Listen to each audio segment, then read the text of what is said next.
radio. I think we're live. Let's see. Hi everybody.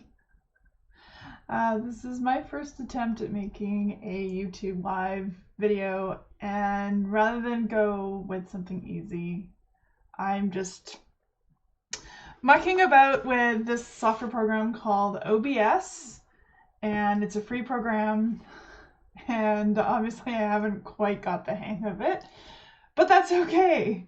I will just go with it.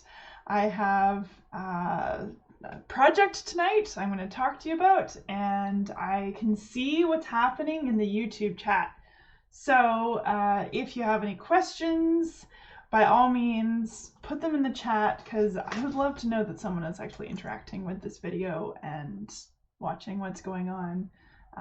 I can see if there's any concurrent viewers, so I'm going to cross my fingers that people will show up and watch.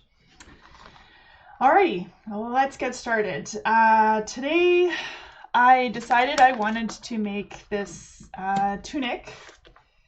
Here it is here. It's a simplicity pattern. It is probably out of print, unfortunately, because I've had it for a really long time. I can't actually see. I've cut the date off. I used to do this thing where I just cut all kinds of information off of patterns and stuck them into these sheet protectors for my pattern storage. So I don't know. Anyways, today I'm making the getting the pattern ready. And I just got distracted by something going on my computer, but we'll just ignore that anyways. So what I have to do is I'm going to be prepping the pattern for this, and I'll show you close-ups where I can or where I need to, but basically a commercial pattern comes out looking like this. And you can't see this, but I have a feline broadcasting partner there, and she does not make it easy for me to do things with this table of mine, because she likes to sit right in the middle of it. Oh wow. Okay, so having chosen my pattern, the first thing I'm going to do is I'm going to go into the instruction sheet. I'm trying to remember where my cameras are pointing. And I'm looking for which view I want to do. So this pattern has 6 different options for looks, and often I will Franken pattern, which means I will pick and choose which things I want.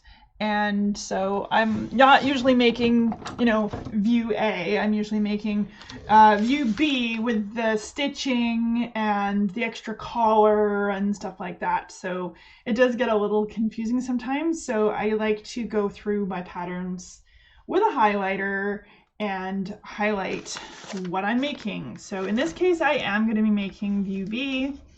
So I will just highlight view B. And then I will highlight which pattern pieces I need. So I need pattern the front, the back, the collar, the facing, the back facing, and I don't need a sleeve. I'm making this sleeveless. I will need the front armhole and the back armhole facing, and I don't need all of the others. So, ow! Cat! You're evil! Anyways, now she's gone. Yay, yay. Get rid of her. Okay, so I'm going to also go through my instructions here and highlight anything for Tunic A or Tunic B so that I know what I'm following and I don't try following instructions that aren't for me. So just A and I'm looking for B. So this is sleeves A and C. I don't need that. Going on to the next page. Oh, here we go. B, armhole facings. I will need those things. And continue as follows. And that gets me to the end. So I have prepped my instructions. And now I'm going to look for all of the different pattern pieces that I need. 1, 2, 3, 4, 5, 8, and 9. Now these pattern sheets, let's just let you have a bigger view here. These pattern sheets come there's like no rhyme or reason to where on the pattern pieces they put the sheets. So tonight I'm going to be focusing on making the bust adjustment for the front. So that's actually all I'm going to cut out right now. And so I'm just going to cut out the largest size, even though I don't actually need the largest size. Oh, hey, wait a second. What size do I actually need? All right, this is where doing live broadcast is different than having scripted stuff, because if I was doing scripted stuff, I would have figured this out and I'd have it perfect. How do you decide which size to make in a commercial pattern? Let's put that aside for now, and we're going to do some measurements. So the thing with commercial patterns is they do come with a measurement chart. Usually there's one in English and there's one in French, and it's English. English will be in imperial, French will be in metric. And when you're making a top, you want to choose your size according to your bust measurement. But the thing is, you don't want to do your full bust measurement around like the outside and the widest. You will end up with a really weird fitting top. So get your measuring tape, and if you don't have a measuring tape, you can use a piece of string and a ruler. And you want to measure under your armpits, and you want to measure above, so across the top of your chest here. And that will give you a general idea of sort of the sizing for the top of the pattern. So when you're making a top or a dress, you start with the bust measurement and then you adjust for everything else. So I'm looking at this, and this says 40.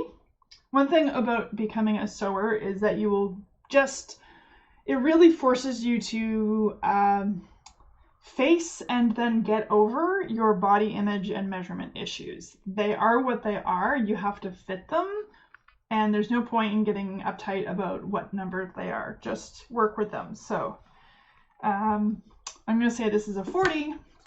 So I'm going to look at my size sheet here, and it tells me that that is a 18. Well, wait a minute. I don't wear an 18 when I go shopping at the store. So this is where I could get all like offended that it's telling me I'm a larger size, but whatever. I'm going to get over that. I'm not going to get my shirt in a knot over that. Ha ha ha. Pun intended. I'm just going to know that that's the line that I have to start with and adjust from there. So I am looking for the lines for size 18. So it just so happens that I very fortunately did cut out a size 18. Now, another thing to bear in mind is I am wearing, a fairly light top. You would want to measure yourself with not very much on underneath. You do want to measure yourself with a bra on, which I have. I often make myself a 16, but I want this to fit very sort of casually and loosely. So we'll start with the 18 and then I will see how it goes. So I have cut out this 18, and on a lot of commercial patterns, it will give you, which this does, it'll give you a finished measurement, bust measurement. And so on this pattern piece, not on the envelope itself, but on the pattern piece, it says that the finished measurement is actually 45.5 inches. So I know that it's going to be, 5 inches larger than me around that area. Why do I want it to be so much larger? Wouldn't I want it to be my measurements? Right? But in actual fact, if your clothes were the exact same size as your body, you wouldn't be able to move. And this I'm making, it's a nice loose tunic style top. There we go. Get that closer. There we go. it's not meant to fit super duper tight. So I will go with that. This says that the total ease above body measurement is approximately 5.5 inches. So, yep, that's about right. Now, here's the thing. Most commercial patterns are not actually, like when you go up in size, they don't think about going up in terms of your breasts being proportionally larger with your body. So they make all tops, these commercial patterns do, as if they're making it for a B cup, which is kind of ridiculous, but it is what it is. We just don't get too uptight about it. We just know I'm going to have to modify this if I want it to fit me properly. Ow, my cat really got a number on me.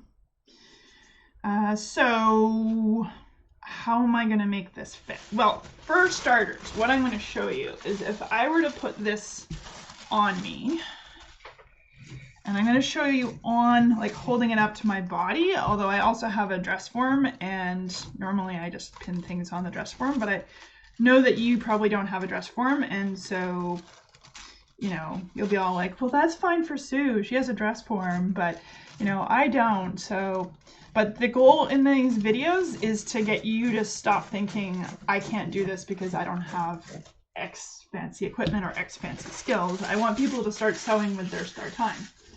So, here we go. I have this most insane waste stream separation thing in my sewing studio. I have a fabric garbage, I have a paper garbage, I have a plastic garbage. Ne'er the twain shall meet. It's my commitment to the environment.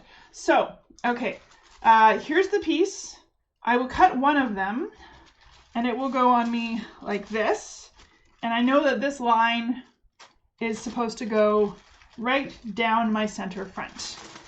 There is a dart, which means taking a little wedge out of the pattern to give shaping, because you're taking a flat object and you're making it three-dimensional.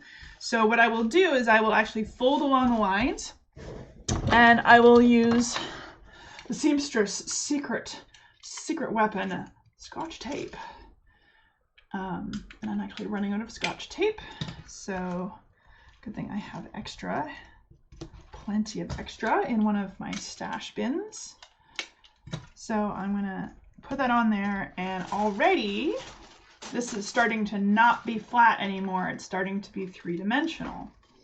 So when I put it on me like that, I'm gonna get a pin and pin it to my shirt.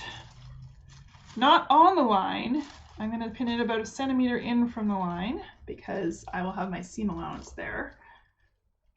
Oh, looks like my streaming software. I don't know what happened there. That was really weird. But, okay. So what I'm doing is I am pinning my pattern piece to me. Now, this is a top, and it's a tunic. So I'm just going to adapt that and try and show you. I'll back up. This is my living room. Welcome. So what I'm going to do is I'm going to look at where this fits and doesn't fit. And in particular, this goes into the arm. And I'm thinking about, okay, halfway down from my, my side line is there. And the edge of my pattern piece is only about 1 inch or 2 in from there. That isn't really actually giving me a lot of ease. It's not going to move the way the design is supposed to move. And it's also just a little on the snug side here at the side. Like when I move around in this garment, that's not going to be all nice and flowy around the sides. It's going to be fairly tight and snug. In fact, this seems to be pretty snug all the way down. Where it's not too small, in fact, it's just the right size, is up here. It's going to hit in the right place. The shoulder will be the right width, and the armpit, if anything, will be just a little bit loose on me, and I don't really like loose armholes. So I want to leave here to here the same size. but I want to make everything from here down bigger. And that's what we're going to do with a full bust adjustment. So we're going to get started with our adjustments. I will lower this down so you can hopefully see my working surface. I'm going to take the bust dart out. And for those of you who are on the smaller side, what you may find is that if you get a pattern piece, especially a front pattern piece, that seems like it's the right size for your shoulders and the armhole is the right size, things around the bust are kind of like swamping you. And so you're going to basically do the reverse adjustment to what I'm doing. So a couple of things we're going to do before we get started making adjustments. I will turn my iron on to its lowest setting with no steam because I want to just press the wrinkles out of this pattern piece. And I need some strips of tissue paper, which I am going to take by cannibalizing the top of my pattern here. All of this extra paper that would normally have been cut off and thrown away, I'm going to cut it off and I'm going to use it. Very thrifty. I always save extra tissue paper for things because I make a lot of adjustments to my patterns. I'm never satisfied with something with the envelope, pretty much. And why should I be, really? Like, those are just beginning points for designs, and it's up to me as the sewist to actually make it do what I want it to do. All right, so I'll put my strips here, and I'm just going to iron the paper. Yes, I am ironing paper. I want to get rid of the wrinkles because I want things to lay flat on my fabric when I end up using my fabric. All right, everything is flat. Okay, now you're gonna need a ruler. You're gonna need a ruler. Can't remember which camera I'm talking to. The longer the better, because you want to be able to draw a straight line from about the middle point down. And we're gonna use, today I'm gonna use my French curve ruler. It's pretty long. It's not the longest that it could possibly be, but it'll do the trick today. And I want a nice pencil with a good, not super sharp, but I want a pencil with a fairly soft lead.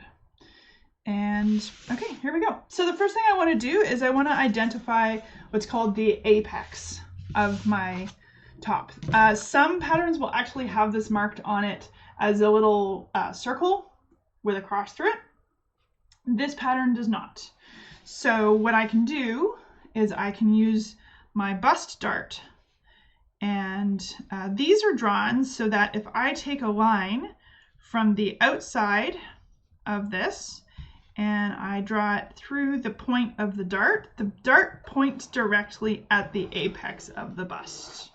And it's usually about 2 inches, or what is that, 5 centimeters away from where they believe the apex will be. Now this is a somewhat loose top, and I have to say I don't actually believe that was my apex. So I'm just gonna kind of throw it back up here and figure out where it would sit on me and sort of point to it and try and mark a dot without actually going through the paper. And it is on the same line from the end of my dart, but it is actually, in this case, how many centimeters? It's actually about 8 centimeters away. So it's 3 inches away from the end of my dart. Fascinating. all kinds of designers do all kinds of things for all kinds of reasons. So I want to draw a line from my bust point all the way down to the hem, and I want it to be parallel to the center fold of my garment. Whoops! Crash, bang, boom. Things get a little crazy around the treehouse. I have, what I'm going to use is my quilting ruler. It is 6.5 inches wide and 24 inches long. It's longer than my French curve, and it's really good for drawing lines that are parallel to things. So I'm going to line it up with my bust point, and then I'm going to find parallel with my center fold here, and I'm going to draw this line. Now, I should have used a better marker because you can't actually see this. So I'm going to use this green Crayola marker. All right, can you see that? Kinda. That's as good as it's going to get, folks. Okay, and then the other thing that I want to do is I want to draw a line from my bust point to about halfway up my armhole. There is a notch here. This is my size 18 line here. There's a notch, and often I want to go about 1.5 inches above the notch. I don't want to go to the notch, that's too low. I want to go about 1.5 inches above the notch. That is not like a scientific thing, that's just from experience. Trust me, that's where you want to go. Okay, I want to draw that line, and then the other thing I want to do is draw a line that is, now in this case, I normally want to draw a line that goes out perpendicular to my vertical line, but my dart in this case is slanted. Interesting. Well, I'm just going to go with it like I normally do, and we may end up with a bit of funny finagling with our dart later, but that's okay. Alrighty, so the next thing I'm going to do is I'm going to reinforce some of my points here. I'm really running out of tape. So I want to reinforce the edge at the armhole. Can you see that on that? Yeah, it's a bit far away, but here, I want to reinforce the armhole edge to about 1 centimeter, or actually about 5/8 of an inch in from the cutting line. And I'm going to reinforce just this whole dot area here. I will end up cutting another line further down here in a moment, and I'll show you what that is. But this is going to be my first move. There, and here. Cover about 5/8 inch, because what I'm doing is I'm reinforcing that. These are places where I will actually create a hinge in the pattern by not cutting it all the way through. Okay, so yeah, this is where you have to get brave. Get your paper scissors, not your fabric scissors, and cut up your vertical line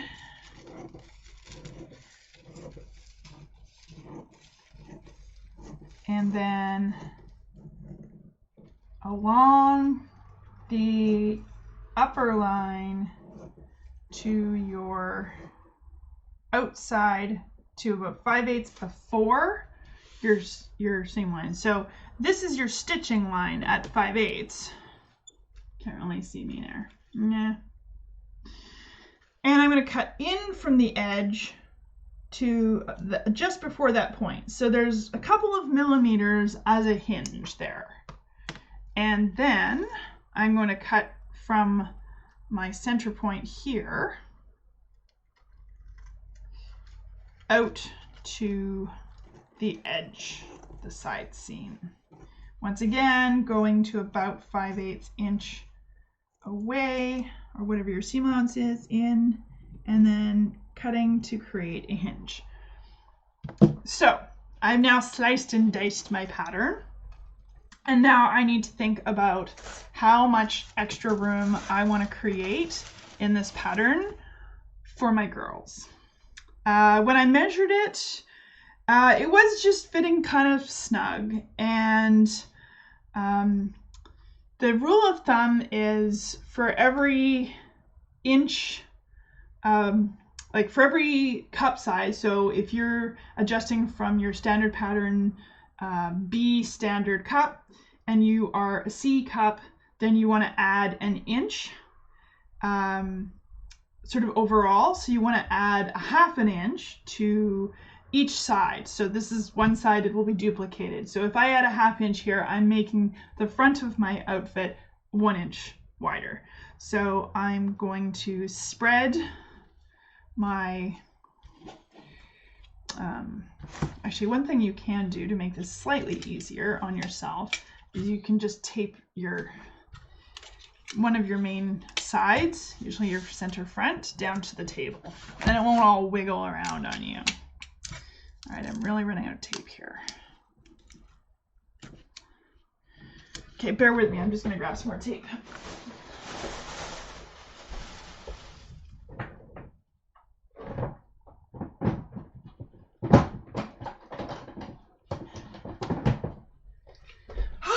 The last roll of tape in the house. Whew. Okay, so I'm spreading. And the first thing I'm going to do is I'm going to put some of that extra tissue paper underneath this piece that is sort of anchored. And I'm going to tape this other side to this extra tissue paper so that it is nice and stable and it's not going to move around and wiggle around and change the game on me. There we go. Okay, so I want to add. Now, one thing that happens when you move your pattern pieces around is these things change in relation to each other. You can't just pull this part towards you. Actually, here, what I'll do is I'll get a bit of a close-up view of my tabletop here. There we go. Okay. Now you can see a little bit better, I hope. So you can't just move this out and not have these pieces move as well. So these things will hinge and change in relation to one another. It's kind of magic, really. It's pretty cool. So I am trying to get an extra 1/2 inch in this direction, which results in this piece having to shift and creating an open area there and then closing some space there. That is, yeah, and it's actually picking this piece up as well as it comes in. Because if I try to move it down, then it gets closer. I want to move it away so it goes up. That's kind of cool, really. So I need some more tissue paper because I'm going to put my tissue paper underneath wherever I'm creating a gap. And just get it nicely arranged here and anchor my center front piece so it's not moving around. Just the other pieces are moving in relation. Okay. So I've got my piece, I've added my 1/2 inch there, and I'm happy with that. So what I'll do is I'm just going to tape these things in place. Voila! I'm hoping that this extra inch will be enough to make the pattern fit better. Actually, you know what? I'm going to add more than an inch. I think that is not going to be enough because, oh yeah, I'm not 30 anymore. I'm not a C cup anymore. Babies happened. Baby happened. Life happened. sitting on the couch eating donuts and watching Netflix happened. So I'm not going to fool myself into thinking that I am a size that I am not. I'm just going to change the pattern for the size that I am. So taking tape off of tissue paper is kind of a pain in the butt, but it's all right. So I actually am going to spread this piece out.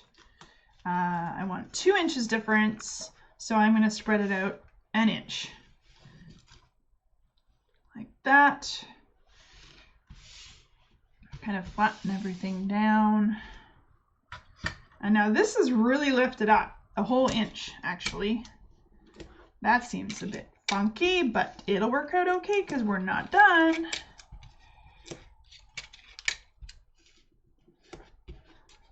But I will tape this into place now. I suppose you could maybe use glue stick or masking tape. I have a bunch of patterns that I've used masking tape on, and I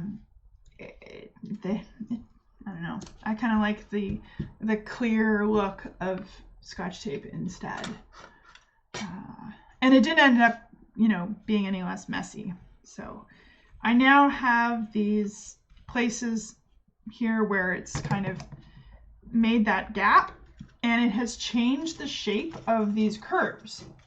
Now, what it has done is it has closed this curve, like it's tightened the angle up here, and I want that because I thought that it was too low to begin with, but it has kind of made an opening over here, so it's going to lengthen that seam line by a little bit, but I'm not too worried about that. I'm just going to put a little scrap of paper underneath there so that it holds its stable position.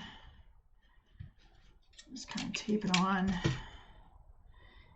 And I'm going to redraw this line so that it is straight again and approximately the same length as it was before. I'm going to use a purple marker this time to make it easier. So I'm drawing a line from my known point, the corner that did exist before, to the next known point, which was where the dart leg, actually where the dart started.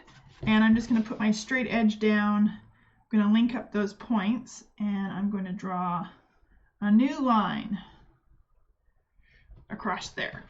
So I know when I'm cutting out my fabric that I will work from the purple line if there's a purple line. Okay, so what I have now is, as you can see, this piece is shorter than that piece because I moved this up. What I will do is I will now cut this and I will move it down. Pretty sure that's how full bust adjustments work. You know what I'm going to do? I'm going to double check my handy dandy reference book on full bust adjustments. What do?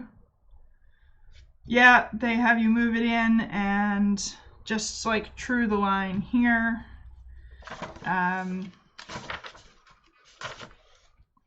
Yep, so I just need to make these lines line up.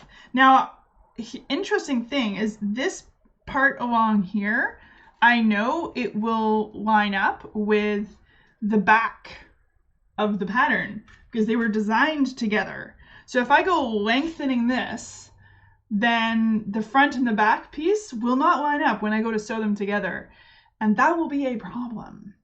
So I kind of have 2 options here. I can either shorten up my center front piece, or I can lengthen this piece and then also lengthen the back pattern piece to go with it.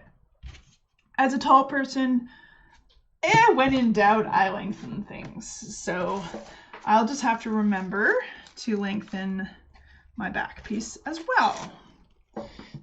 And that is not something to take for granted, by the way. I will probably at some point forget.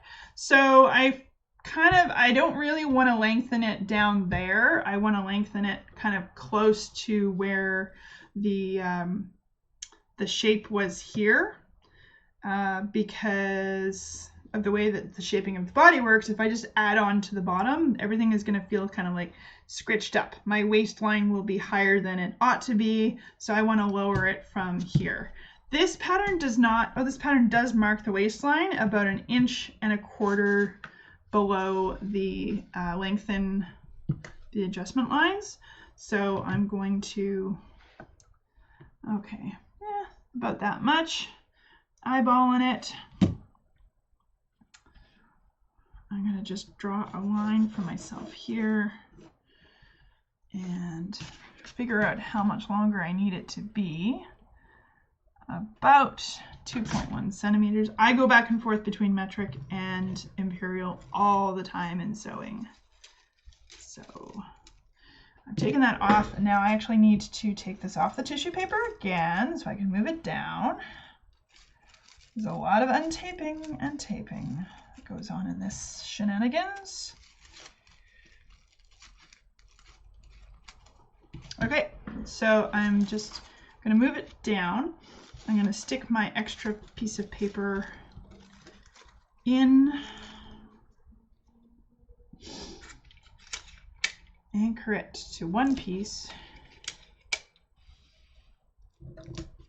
and so that I get an even line, I'm going to mark one line, and I know I need to make this 2 centimeters roughly, so I have this little gridded thing, 2.1 centimeters I believe my measurement was. So I can use my grid here to draw a parallel line, and then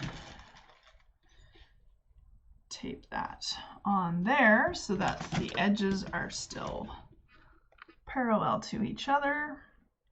Or not parallel, they're in line with each other. I want to keep the straight line here as much as I possibly can.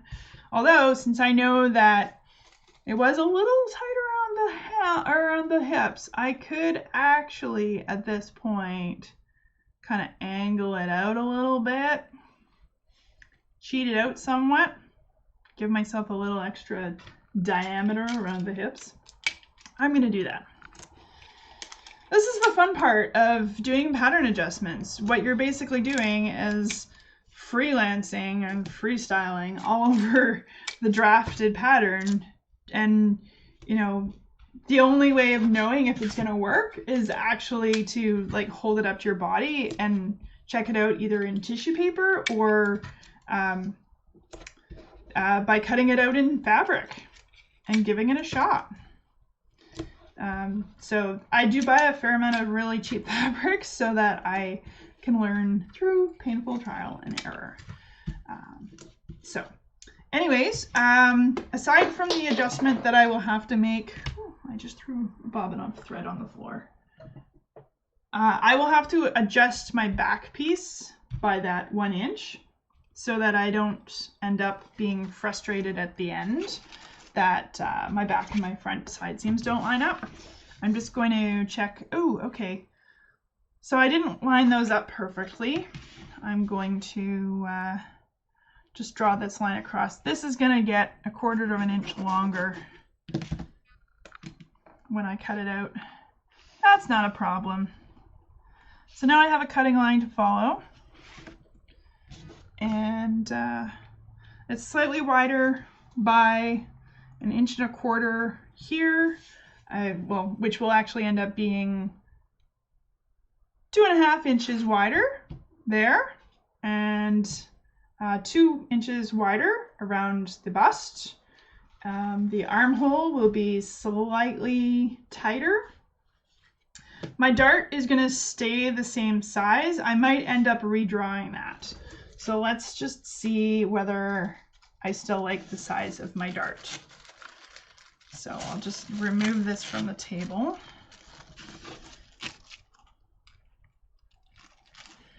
Okay, I'll pin out the dart. Which lines am I using? I am not using the 18s. Gotta see what I'm doing here.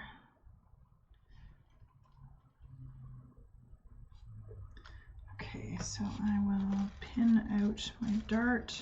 Gets a little bit more awkward when you get all this extra paper in there, but it is so worth it in the end product. And I can pin that instead of taping it again. Pin along what would be the sewing line. Just have to be careful not to prick myself.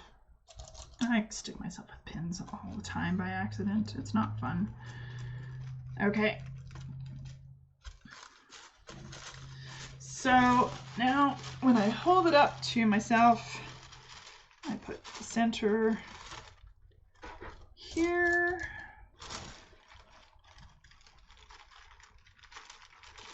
And my side seam, my shoulder seam. Oh, that's a little too low.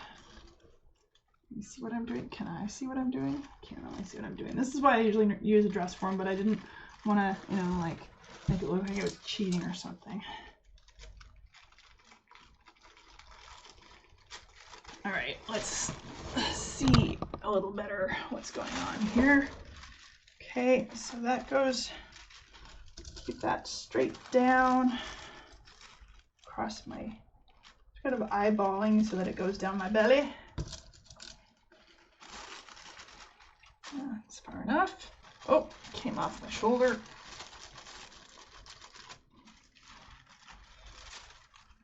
This is not far up enough. Normally I do fittings and I'm not wearing any clothes, but this is not that kind of YouTube channel.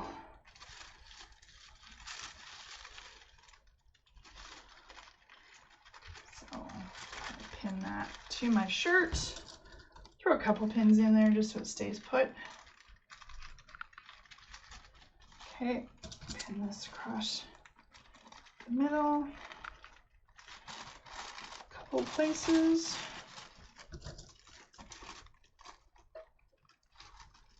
All right, how am I looking here? Well, it's got a lot more give to it. It may seem like it's too big, but let's remember this is supposed to be a casual, loose, easy to throw on shirt. It's not going to have a zipper on it, and it's going to have a nice hip skimming width around the hips. I might widen the bottom of the back a little bit as well, just to give me that ease. I'm also wearing like a knotted belt underneath my shirt here, so that's making it wider. But yeah, now if I wanted to, I could sort of check out where I thought that, if I thought that side dart needs to be any bigger or smaller, but I kind of like how it's gonna go. I really won't know until I've put it on in garment form, and then I'll learn.